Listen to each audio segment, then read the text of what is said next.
Je suis républicain, j'ai soutenu Trump, j'ai levé des fonds pour lui et j'ai même donné 60 000 $ à sa campagne.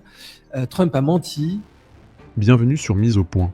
Actualité, géopolitique, société, analysée sans détour. Abonnez-vous pour ne rien manquer et donnez-nous votre avis. Il a donné 60 000 $ à Trump. Il a fait campagne pour lui. Et aujourd'hui, il dit publiquement « Trump a menti, il nous a trahis. Il n'est pas seul. Tucker Carlson, Joe Rogan, Candace Owens, 8 millions d'Américains dans la rue. Ce que vous allez voir maintenant, c'est MAGA qui se retourne contre son propre camp. » Ce qu'il faut bien retenir, c'est que No Kings, ça date pas d'hier, ça date pas non plus de la guerre en Iran. Et avant la guerre en Iran, No Kings, ils arrivaient à vous mobiliser des coups de 100 000 personnes par ville, ce qui est déjà pas mal, il faut le reconnaître. Mais c'était très très loin des millions de personnes par État qui ont été mobilisées aujourd'hui. No Kings, encore une fois, le max qu'ils pouvaient vous mettre dans la rue dans une ville donnée ou dans un État donné, c'était entre 100 et 200 000 personnes, même peut-être en les payant, puisqu'il y avait eu des soupçons de cela. Mais là, on n'est plus du tout sur la même échelle. On est sur un supplément de manifestants qui passe de l'ordre de 900 000, enfin de 100 000 à 1 million, donc un supplément de l'ordre de 900 000. Le nombre de manifestants a été multiplié par 10. Ça, c'est quelque chose de tout à fait nouveau. Donc d'un côté, oui, la plateforme de base, ça reste du Soros-Rockefeller classique. De l'autre, il faut bien reconnaître qu'il y a aujourd'hui une fronde chez les MAGA. On l'avait vu déjà avec Tucker Carlson qui avait abandonné le navire, avec Joe Rogan qui a dit qu'il ne voulait plus rien avoir à faire avec MAGA, c'est quand même pas rien. Vous ajoutez à ça Candace Owens, qui elle aussi était une fidèle parmi les fidèles. On pense même que Trump la protégeait quand elle a balancé ses dossiers sur le couple Macron. Et puis Nick Fuentes qui appelle carrément à voter à gauche. Ça, je m'en remettrai toujours pas. Je sais pas comment vous dire, c'est comme si Bardella appelait à voter Mélenchon. Et encore, Bardella, c'est rigolo à côté de Nick Fuentes. C'est plutôt comme si vous aviez un négationniste qui vous appelait à voter Mélenchon. Je dirais plutôt ça, je pense. Je ne sais pas si Nick Fuentes est négationniste, mais c'est pour vous donner le grand écart. Nick Fuentes, c'est ce qu'il y a de plus à droite de tout l'échiquier politique américain, de très loin. Et il appelle à voter démocrate au midterm. C'est vous dire le level.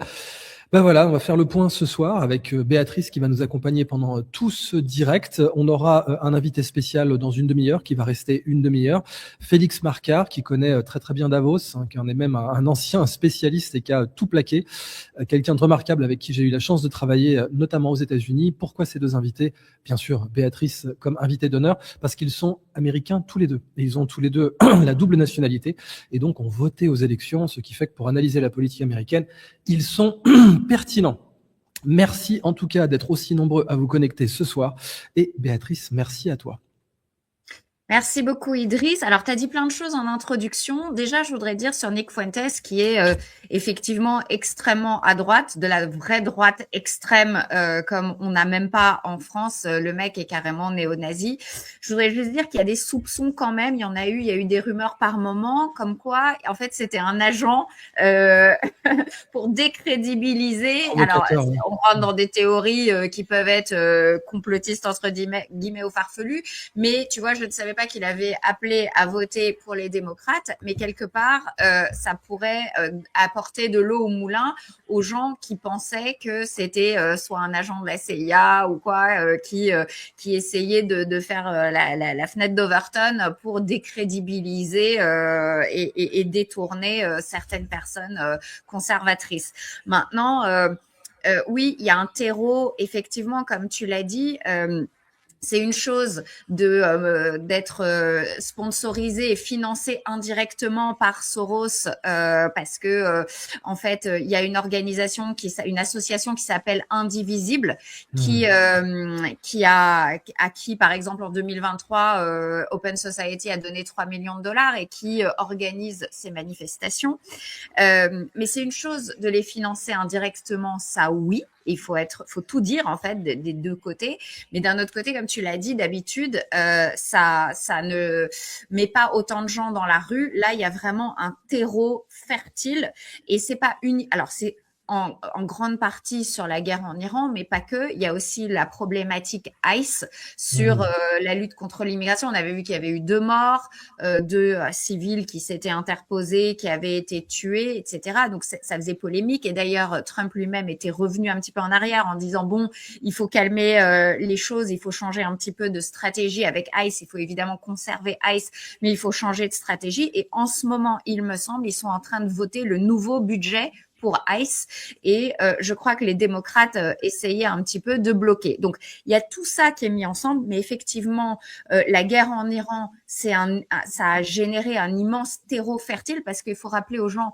que les manifestations c'est très français, mais c'est beaucoup moins américain. Les gens vont pas dans la rue comme ça. Déjà ils travaillent tous tout le temps.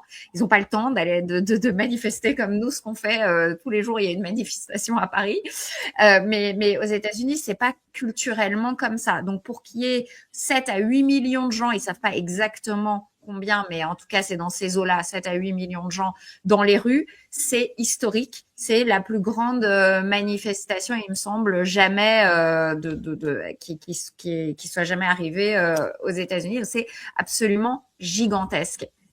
Et juste, oui. Et juste, je voulais finir sur les sondages. Effectivement, il y a une fracture qui est grandissante au sein de MAGA. Il y a une guerre des podcasteurs, on en parlera peut-être tout à l'heure, mais tu as cité Tucker Carlson, mais il y a aussi Megyn Kelly qui était une journaliste star chez Fox News, qui est aussi partie, qui a aussi son podcast, qui est une grande supportrice de Trump, qui aujourd'hui se prononce très vocalement contre la guerre. Donc, on voit vraiment une fracture qui est grandissante, même si aujourd'hui, on va avoir des gens sur X qui vont nous dire oui, mais MAGA soutient à quasiment 100% l'action de Trump. Mais en fait, MAGA, ce qu'il faut savoir, c'est uniquement 30% des votes américains. MAGA, c'est pas la totalité des républicains. Et sur le vote total, ça ne représente que 30%. Et aujourd'hui, sur la guerre, il y a à peu près 60% des Américains qui sont contre la guerre. Alors que pour les autres guerres, pour la guerre en Irak et tout, au moins au début, il y avait une majorité des Américains qui étaient pour les interventions. Alors que là, on a commencé avec déjà une majorité contre. Oui, ça c'est un point que tu fais très bien de souligner parce que là, par exemple, j'affiche donc des exemples de ces manifestations aux États-Unis. On voit donc Minneapolis, Philadelphie, Washington DC, New York, Boston, San Diego. Et c'est en effet noir de monde. Alors, il faut se rappeler que les plus grandes manifestations de l'histoire d'après la Deuxième Guerre mondiale, je crois même que ce sont les plus grandes manifestations de l'histoire tout court à cause de la démographie, avaient été pour la guerre en Irak. Mais c'était dans le monde, c'était pas trop aux États-Unis. Il y avait eu des manifs aux États-Unis, mais les vraies grosses manifestations avaient eu lieu à Londres, à Paris, à Rome et à Berlin. Et on sait que à l'époque, Paris, Berlin et Moscou avaient été contre la guerre en Irak. Ils avaient eu bien raison. Il se trouve que Trump avait fait campagne en disant la guerre en Irak était une erreur. Même Peter Thiel, qui est quand même un des plus gros financiers, le plus gros financier de J.D. Vance et un des plus gros financiers de MAGA, avait fait cette déclaration à MAGA. Au lieu d'aller sur Mars, nous sommes allés en Irak et c'était une erreur. Donc c'est un fameux discours de Peter Thiel. Et donc quand même, les MAGA étaient déterminés à s'opposer aux néoconservateurs, comme par exemple Dick Cheney, qui était le symbole absolu des opposants à MAGA, qui avait d'ailleurs appelé à voter Kamala Harris, alors qu'il était républicain de souche, et Dick Cheney était bien sûr pro-guerre en Irak. Donc Trump avait dit, voilà, avec moi, avec nous, avec les MAGA, vous n'aurez pas une autre guerre. Il faut se rappeler d'ailleurs de tous ces tweets qui étaient très très clairs là-dessus, où il disait, voilà, avec moi, vous n'aurez pas la guerre en Iran. Là, je te montre un autre exemple, bien sûr, qui est très débattu. Donc c'est le témoignage d'un ancien MAGA, qui dit, donc je vais vous le lire, hein, je suis républicain, j'ai soutenu Trump, j'ai levé des fonds pour lui et j'ai même donné $60 000 à sa campagne.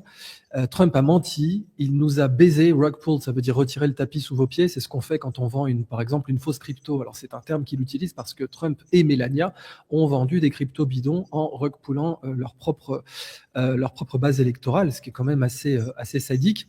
Le Melania Coin et le Trump Coin, sans parler bien sûr des rug pulls qui ont été faits par sa famille. Donc rug pulls dans le contexte des cryptos, ça veut dire je fais monter le prix, vous achetez à $100 et puis ensuite je retire le tapis, moi je vends pendant que vous achetez, donc je retire le tapis sous vos pieds et vous allez vous retrouver à avoir acheté $100 un jeton qui vaudra 90 cents. Littéralement ce qui s'est passé avec le Melania Coin, enfin le Melania Token et le Trump Token.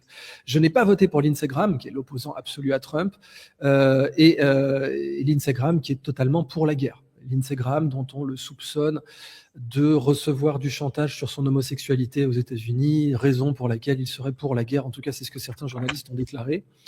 Bon, et il dit, voilà, vous pouvez ne pas être d'accord avec moi, c'est votre droit de vous être fait avoir. Mais si vous dites que j'ai un Trump derangement syndrome, c'était le nom qu'on donnait aux journalistes de CNN qui étaient contre Trump quoi qu'ils disent, ou que je suis de gauche, il vous faut un nouvel argument.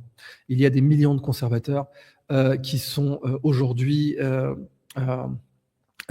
qui sont comme moi dans cette fameuse grande coalition. Alors Béatrice, quel est ton point de vue sur ce témoignage en particulier? En tant que franco-américaine, est-ce que c'est un sentiment qui te parle ou que tu as vu autour de toi ou dont tu as eu des échos? Alors absolument. Moi, personnellement, je n'en croyais pas mes yeux quand j'ai vu l'intervention de Trump. Je ne pensais pas qu'il irait jusque-là. En fait, il faut expliquer aux gens, parce que tu parlais de Lindsey Graham, mais Lindsey Graham, à la base, c'était effectivement un opposant à Trump. Il y avait une espèce dans les républicains, en fait, il y avait ceux qui étaient pro-Trump, qui soutenaient Trump, et il y avait les Never Trump, c'est-à-dire un groupe de républicains très influents au sein du parti qui disaient Never Trump, moi jamais, et qui l'ont même comparé à Hitler. C'était d'ailleurs le cas de J.D. Vance. Pour ne pas manquer nos J.D. prochaines Vance, analyses, à un moment donné, était un gratuit. Never Trumper. Et laissez un commentaire. Votre avis Et donc nous faisait intéresse. partie de ce groupe. Et ensuite, on sait, il est devenu son vice-président. D'ailleurs, il s'est fait très discret depuis le début du conflit jusqu'à très récemment, où maintenant il entre en scène pour faire de la diplomatie, pour remplacer Jared Kushner et Steve Witkoff. Parce qu'en fait, l'Iran a pas très envie apparemment de traiter avec Kushner et Witkoff et préfère traiter avec Vance. Mais Vance ne sait pas tellement. En plus, Vance, il projetait peut-être de se présenter au prochain coup. J'interviens juste pour ajouter cet élément. Polymarket a fait complètement chuter la cote de J.D. Vance en 2028. Hein. Là, les paris se sont effondrés pour ne serait-ce que la probabilité d'une candidature Vance en 2028. Alors, justement, donc J.D. Vance, c'était un Never Trump, il est devenu un Trumper, mais donc maintenant il est en porte-à-faux, ce qui est aussi le cas de Robert Kennedy Jr., qui lui n'était pas un Never Trump, mais il a rallié Trump en partie pour ses promesses, parce que RFK, Robert Kennedy Jr., il est très connu pour être anti-complexe militaro-industriel. Il s'était prononcé contre les interventions américaines au Moyen-Orient. Il est anti-interventionniste, donc lui maintenant il est en porte-à-faux. Il s'est fait assez discret. Il a fait une petite déclaration discrète en disant oui, mon père et mon oncle auraient soutenu cette intervention, mais bon, on sent qu'il est très mal à l'aise. Et puis il y a Tulsi Gabbard qui était aussi une ancienne démocrate qui a rallié Trump, qui est elle-même vétérane et qui était aussi anti-interventionniste. C'est pour ça qu'elle était partie du clan démocrate pour rallier Trump.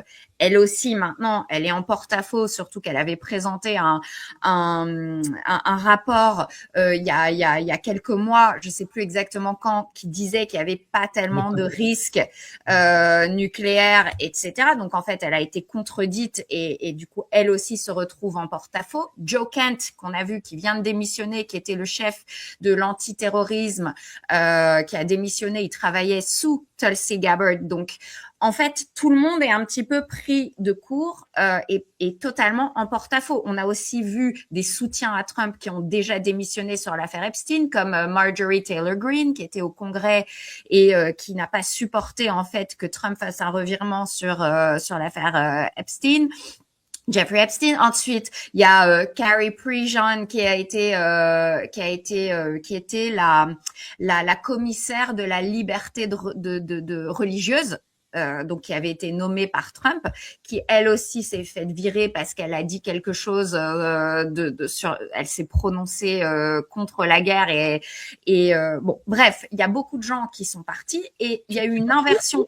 Gabbard a détruit sa carrière sur ce coup-là, parce que quand même c'est très compliqué pour elle de revenir aux démocrates.